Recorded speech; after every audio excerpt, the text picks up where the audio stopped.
नमस्ते, मैं डॉक्टर अभिरुचि आपका मेरे एस्ट्रोलॉजी चैनल पर स्वागत करती हूँ। बहुत बार मुझे ये सवाल पूछा जाता है कि राशि के अनुसार रत्न पहनने की सही विधि क्या होती है। रत्न पहनते वक्त लोगों के मन में ये जिज्ञासा होती है कि हम कौन से उंगली में रत्न को पहने, पूजा का मुहूर्त कैसे होगा, कौन से समय पे और किस तरह से पूजा करनी चाहिए, हम पूजा करेंगे तो वो उसका सही तरीके से फल हमें मिलेगा कि भी नहीं। तो इस सभी चीज़ों का हल आपको इस वीडियो में मिल जाएगा। हमारी नवरत्न की पूजा विधि की सीरीज में इन सभी चीजों की जानकारी, समस्त नवरत्नों के बारे में हम बताने जा रहे हैं। आइए हमारे नवग्रह के रत्नों की पूजा विधि के सीरीज में हम अभी बताने जा रहे हैं गोमेद के बारे में। राहु ग्रह का रत्न किसने पहनना चाहिए? सबसे पहले तो इसके लिए आप अपने अच्छे ज्योतिषी से परामर्श कर लीजिए, वो आपको अपनी कुंडली देख के बता सकेंगे। वरना अगर आप अपने जीवन में आगे बढ़ना चाहते हैं, अगर आप अपने मेमोरी को बहुत ज्यादा फोटोजेनिक और शार्प बनाना चाहते हैं, जीवन में बड़ी सोच रखना चाहते हैं, अपनी कैपेसिटी से आगे बढ़ने में आपको दिक्कतें आ रही है, एक्सपेंशन में दिक्कतें आ रही है, अपना ब्रांड बनाने में आपको दिक्कतें आ रही है, तो आप राहु का इस्तेमाल कर सकते हैं। मतलब गोमेद रत्न का इस्तेमाल आप कर सकते हैं। अगर आपका social media, photography, film industry, आप अगर इसमें फिल्म इंडस्ट्री इत्यादि से जुड़े हुए हो तो आपने राहु का गोमेद नाम का रत्न अवश्य धारण करना चाहिए। अगर आपको ऐसा लगता है कि रिश्ते नातों में लोग आपको लेकर गॉसिप करते हैं, लगातार आपको लेकर गलतफहमियां बढ़ती जा रही है लोगों के बीच में, तो भी आपने गोमेद नाम का रत्न अवश्य पहनना चाहिए। अगर आपके मन में ऐसा डर है कि मुझे बाहर की कोई ऊपरी हवा, बाधा, जादू टोने टोटके इसका प्रभाव हो रहा है और जिसकी वजह से मेरी तरक्की रुकी हुई है, तो भी राहु का रत्न दिया जाता है। राहु अगर आपको अशुभ फल दे रहा है तो कोशिश कीजिए आप लेफ्ट हैंड की मध्यमा उंगली, मतलब आपके लेफ्ट हैंड की सबसे बड़ी उंगली में आपको इसको पहनना चाहिए, इस तरह से। बट अगर आपकी कुंडली में राहु शुभ बैठा हुआ है, आपको जीवन में उसके शुभ परिणाम हासिल करने हैं, तो आप अपने राइट हैंड के मध्यमा उंगली में पहनिए। आप अगर ये चीज नहीं समझ पा रहे हैं तो आपके जानकारी में जो भी कोई अच्छे ज्योतिष है, आप उनसे परामर्श अवश्य लें। गोमेद की पूजा विधि करने के लिए आपको सबसे पहले तो कुछ सामान की तैयारी कर लेनी चाहिए। टिपिकली भगवान की पूजा करने के लिए जो कॉमन सामान लगता है, जैसे कि भगवान के लिए फूल, हल्दी, कुमकुम, अक्षत, धूप, अगरबत्ती, गंगा जल, कपूर, ये तो आपको कॉमनली लगेगा। साथ में अभिषेक के लिए पंचामृत की या दूध की तैयारी कर लीजिए और भगवान को भोग दिखाने के लिए आप हलवे की तैयारी कर सकते हैं। इसके अलावा गोमेद ग्रह की पूजा करने के लिए आपको नाग की प्रतिमा लगेगी। नाग इसके देवता बनते हैं, तो नाग के देवता की प्रतिमा, इसमें आप तांबा, पीतल, लोहा किसी की भी तैयारी कर सकते हैं। चाहे तो आपके पास चांदी का नाग है तो वो भी आप इस्तेमाल कीजिए। आपको साथ में एक कत्थई मतलब चॉकलेटी ब्राउन कलर का 1.25 मीटर का कपड़ा लगेगा और साथ में आपको 22 सिंगल 1 रुपीज के कॉइन लगेंगे, 22 1 रुपए के सिक्के लगेंगे। गोमेद की पूजा बुधवार के दिन की जाती है और इसके 3 मुहूर्त होते हैं। सबसे पहले तो बुधवार के दिन सुबह 6 बजे से लेकर 7 बजे के बीच में, मतलब सूर्योदय का जो पहला घंटा है, इस समय पर आप पूजा कर सकते हैं। दूसरा मुहूर्त आपको बुधवार के दिन दोपहर 1 से 2 के बीच में होगा, इसको राहु काल भी कहा जाता है।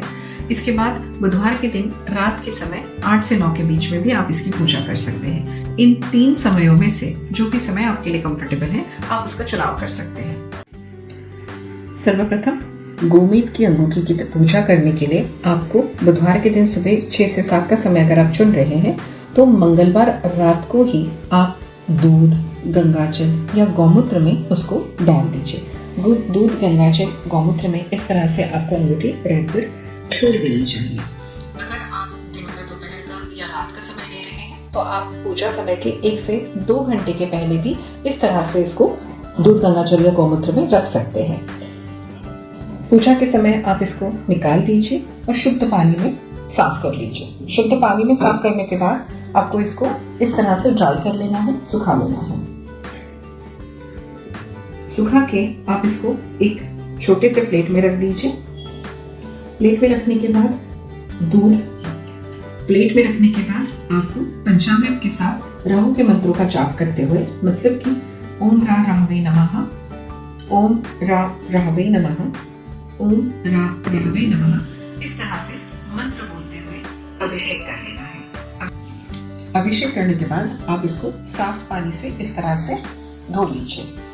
शुद्ध पानी के साथ साफ करने के बाद आप अंगूठी को फिर से एक बार सूखे कपड़े से पोंछ लीजिए। सूखे कपड़े से पोंछकर उसको ड्राई कीजिए।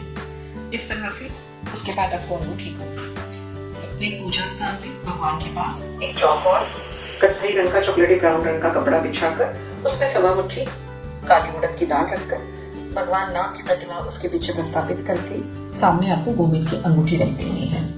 22 सिक्के जो पूजा में आपने ऑलरेडी जमा करके रखे थे उनको भी साइड में रख दीजिए। अब हम जैसे भगवान की पूजा करते हैं उसी प्रकार से हम गोमेद अंगूठी की पूजा करेंगे। सर्वप्रथम हम अंगूठी को हल्दी, कुमकुम, अक्षत और चंदन का तिलक करेंगे। भगवान को मौली धागे का वस्त्र अर्पण करेंगे। सीजन के अकॉर्डिंग जो भी फूल आपके पास अवेलेबल है वो फूल हम भगवान नाग को भी अर्पण करेंगे और राहु की अंगूठी को अर्पण करेंगे। साथ में ही नाग देवता की भी आप पूजा करेंगे क्योंकि राहु की देवता नाग देवता बनती है। आपके पास अगर अत्तर है तो अत्तर का छिड़काव आपके पास अगर कोई अत्तर अवेलेबल है तो आप उसका छिड़काव अंगूठी पर इस प्रकार से कीजिए। नाग भगवान को भी अर्पण कीजिए। इसके बाद आप भगवान को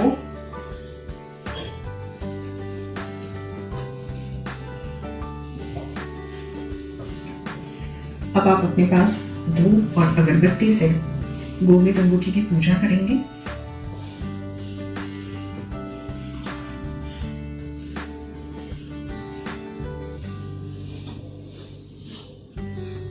दिया अर्पण करेंगे।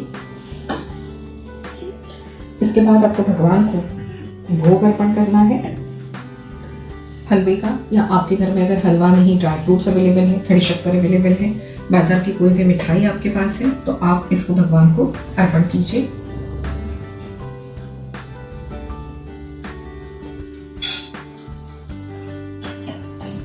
अब समय आता है आरती का।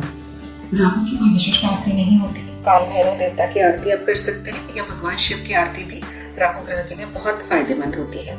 अगर आपको ये कुछ नहीं आता आप YouTube का सहारा ले सकते हैं या सिंपली भगवान को पूर्ण पूजा होने के बाद अगर आप कपूर भी जलाते हैं तो पूजा आपकी संपन्न हो जाती है। हम भगवान को कपूर जलाएंगे। हमने कपूर जला दिया है। आरती को कपूर को ओम शांति शांति बोलते हुए आपको शांत कर लेना है। भगवान को आरती दिखानी है और राहु भगवान को हाथ जोड़कर अपने जीवन की समस्त बाधा, गुप्त शत्रु, कोई भी बनते हुए काम रुकने में आने वाली अड़चनें सब कम करने के लिए प्रार्थना करेंगे और एक्सपांशन, ग्रोथ, उन्नति, इंटरनेशनल नेम, फेम और ब्रांड के लिए आप कामना करेंगे। यहाँ पे हमारी राहु ग्रह की गोमेद अंगूठी की पूजा संपन्न होती है। पूजा होने के बाद आप अंगूठी को अगर आपके ज्योतिषी ने आपको लेफ्ट हैंड में बोला है तो आप लेफ्ट हैंड के बीच वाली उंगली में पहनेंगे। यहाँ पे मैंने ऑलरेडी मेरा अपना गोमेद पहना हुआ है। अगर आपकी कुंडली के अनुसार ज्योतिषी ने आपको राइट हैंड में पहनने का परामर्श किया है तो आप दाहिने हाथ में पहन सकते हैं। तो इस तरह से लेफ्ट हैंड की बीच वाली उंगली में आप गोमेद रत्न धारण कर सकते हैं। गोमेद की पूजा में हमने कुछ अलग किया है। यहाँ पे हमने 22 1 रुपए के सिक्के भी रखे हैं और नाग की प्रतिमा भी रखी है। अगर नाग की प्रतिमा आप अपने पूजा स्थान में रखने के लिए कंफर्टेबल है तो आप इसको अपने पूजा स्थान में रखिए और निरंतर रूप से उसकी पूजा करते रहें। बट अगर आपको नाग की प्रतिमा आपके घर में नहीं रखनी है तो आप इसको किसी बहते जल में डाल सकते हैं या आप इसको किसी मंदिर में पीपल के पेड़ के नीचे भी छोड़ सकते हैं। इन 22 में से 5 कॉइन आपको अलग निकाल लेने हैं। ये कॉइन आप अपने तिजोरी, कैश बॉक्स, जेब, बटुआ इसमें रख सकते हैं। राहु के समय पे आने वाली आर्थिक तंगी की बाधा से आप हमेशा बचे रहेंगे। इस 5 कॉइन को आप अलग रख दीजिए। अब पूजा में इस्तेमाल किया गया 17 कॉइन्स, ब्राउन कलर का कपड़ा और ये जो उड़द की दाल है इसको आपको किसी मंदिर में छोड़ देना है या किसी भिखारी को दान कर सकते हैं। काम करने वाले नौकरों को भी दे सकते हैं। इसका कभी इस्तेमाल आपने अपने खुद के लिए नहीं करना चाहिए। ये दान अगर आप उस दिन नहीं दे पाए तो हफ्ते में आने वाले दिनों में किसी भी दिन आप इसको दान कर सकते हैं। तब तक इसको किसी पोटली में बांध कर रख दीजिए। गोमेद की अभी आपने देखी कि बड़ी और शास्त्र शुद्ध पद्धति से पूजा कैसे होनी चाहिए। अब हम इसमें एक उसकी दूसरी मेथड भी जानते हैं।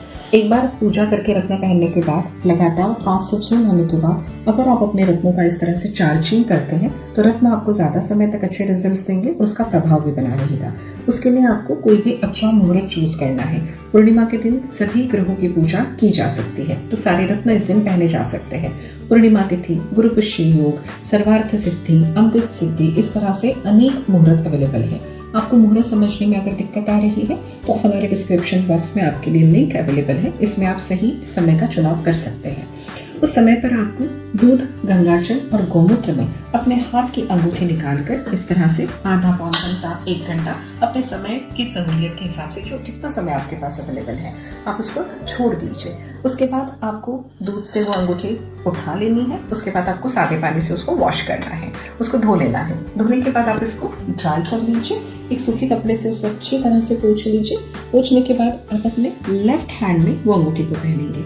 हमारे शरीर का जो लेफ्ट भाग होता है वो रिसीविंग भाग कहा जाता है, तो हमें अभी राहु की एनर्जी को ग्रहण करना है, इसलिए हम लेफ्ट हैंड में उसको रखेंगे, राइट हैंड से हम उसको कवर करेंगे। इस तरह से कवर करने के बाद आप राहु मंत्र का जाप करेंगे। ओम रा राहवे नमः, ओम रा राहवे नमः, ओम रा राहवे नमः। इस तरह से मंत्र जाप करके अगर 5 मिनट करते हैं तो इसकी संख्या तकरीबन 108 के ऊपर हो जाती है। अब आपने जो मंत्र उच्चारण किया, इससे एक वाइब्रेशनल एनर्जी निर्माण होती है, जिसे हम तरंग ऊर्जा का तरंग भी कहते हैं। तो हमारे शरीर से इस तरह से जो अभिमंत्रित होते मंत्र से ये अंगूठी राहु ग्रह की प्रभावित हो चुकी है, गोमेद विलय सिद्ध हो चुका है, चार्ज हो चुका है। इसके बाद आप इसको सबसे छोटी धारण कर सकते हैं। यहाँ पे हमारी राहु ग्रह को या गोमेद अंगूठी को अभिमंत्रित करने का शॉर्ट विधि जो है वो संपन्न होता है। परंतु अगर आप इसका और प्रभाव बढ़ाना चाहते हैं तो राहु ग्रह का रंग होता है चॉकलेटी ब्राउन। तो अपने यहाँ पे बर्बन बिस्किट्स या चॉकलेट बर्फी या गुलाब जाम, ये जो चॉकलेटी रंग की दिखने वाली मिठाई है, ये इजीली अवेलेबल है मार्केट में। आप सीधे मार्केट चले जाइए, आप उसमें से थोड़ी सी मिठाई या चॉकलेटी ब्राउन कलर का जो भी कुछ आपको मीठा मिलता है आप ले लीजिए और उसके बाद आप इसको भिखारियों को दान कर दीजिए। इससे आपको राहु की ज़्यादा ऊर्जा प्राप्त होगी और ये ग्रह अगर आपको खराब फल दे रहा है तो उसकी भी शुभता आपको मिलनी शुरू हो जाएगी। इस तरह से आप अपनी अंगूठी को लगातार 4-5 महीने के बाद हमेशा चार्ज कर सकते हैं, सिद्ध कर सकते हैं। अब हमने पूरे विधि विधान से रत्नों की पूजा तो कर ली है, पर कुछ चीज़ों का ध्यान आपको अवश्य रखना चाहिए। अगर कितनी भी पूजा करके आपने महंगे से महंगा रत्न पहना है, बट अगर इन चीज़ों का ध्यान नहीं रखा गया है तो उस रत्नों का लंबे समय तक अच्छा प्रभाव आपको नहीं मिलेगा। सबसे पहली बात तो आप अगर किसी के अंत्य संस्कार में जा रहे हैं, जिसे हम फ्यूनरल भी प्रोसेशन भी कहते हैं, उस समय पर वहाँ पे बहुत ज़्यादा नकारात्मक ऊर्जा होती है। राशि के अनुसार उस ग्रह की प्राण प्रतिष्ठा आपने उस रत्न में जो की है, वहाँ पे अगर आप अंगूठी पहन के जाते हैं तो वो रत्न का प्रभाव संपूर्णतः नष्ट हो जाता है। तो सबसे पहले आप ध्यान रखेंगे कि किसी के अंत्य संस्कार का न्यूज़ जैसे ही आपको मिलता है, जाने से पहले आप अपनी अंगूठी अपने भगवान या पूजा स्थान में रख दीजिए। वहाँ से जैसे ही आप आते हैं, हिंदू संस्कार में होता है कि आपको नहाना जरूरी होता है। आप सबसे पहले नहाएंगे, नहाने के बाद भगवान को आके हाथ जोड़ेंगे। हाथ जोड़ने के बाद आपको अंगूठी अपने लेफ्ट हैंड में लेनी है, जो कि हम रिसीविंग हैंड कहते हैं। इसमें आपको अंगूठी रखनी है, आपको राइट हैंड से उसको कवर करना है। 5 मिनट जो भी रत्न आप पहन रहे हैं उसका राशि का मंत्र आपको डिस्क्रिप्शन बॉक्स में मिल जाएंगे। 108 बार वो मंत्र बोलने के बाद आप अपनी अंगूठी रिस्पेक्ट, मतलब जिस भी उंगली में आपको पहनने के लिए बोला गया है वहाँ पे आप उस अंगूठी को धारण करेंगे। उस ग्रह का अच्छा प्रभाव अगर आप हासिल करना चाहते हैं तो जिस ग्रह की अंगूठी आप पहन रहे हैं उसका एक विशिष्ट दान भी आपको पता होगा। नहीं तो हमारे अलग अलग रत्नों के पूजा विधि के सीरीज में कौन से ग्रह के लिए, कौन से रत्न के लिए कौन सी चीज़ों का दान करना चाहिए ये भी दिया गया है। आप वो विशिष्ट दान मंदिर में जाके कुछ भिखारियों को, गरीबों को दान कर दीजिए, ताकि आपने अभी पूजा करके जो अंगूठी पहनी हुई है उसका पूरा प्रभाव आपको प्राप्त होगा। तो किसी के अंत्य संस्कार में जाने से पहले आपको अंगूठी जरूर उतार के जाना है।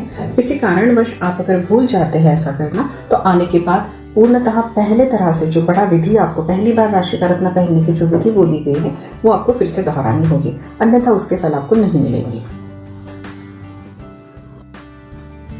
मैं आशा करती हूँ कि राशि का रत्न पहनने में मैंने दी हुई जानकारी आपके लिए बहुत लाभदायी होगी। पूजा करके आपने जो रत्न पहना है वो आपके जीवन में बड़े परिवर्तन लाएगा। आपके लिए जो भी चीज़ आप चाहते हैं, सुख सुविधा, संपन्नता, आर्थिक स्थिति, सभी में आपको लाभ हो। मैं कोशिश करूंगी कि आपके मन में अगर ऐसे बहुत अलग अलग सवाल है तो आप मुझे उसको कमेंट में लिख सकते हैं। मैं उस पर वो जानकारी वीडियो के रूप में देने की कोशिश करूंगी। मैं चाहती हूँ कि आप इसको लाइक करेंगे और ज़्यादा से ज़्यादा ज़रूरतमंद लोगों तक ये वीडियो पहुँचाने की कोशिश करेंगे। तो आप इसको शेयर करें, सब्सक्राइब करें, मुझे कमेंट करते रहें ताकि मुझे आपके मन के सवालों का, प्रश्नों का उत्तर देने में आसानी होगी। ठीक है, आपने अब तक का ये पूरा वीडियो देखा है, इसके लिए मैं डॉक्टर अभिरुचि मेरे एस्ट्रोरुचि परिवार की ओर से आपको धन्यवाद देती हूँ। शुभम भवतु।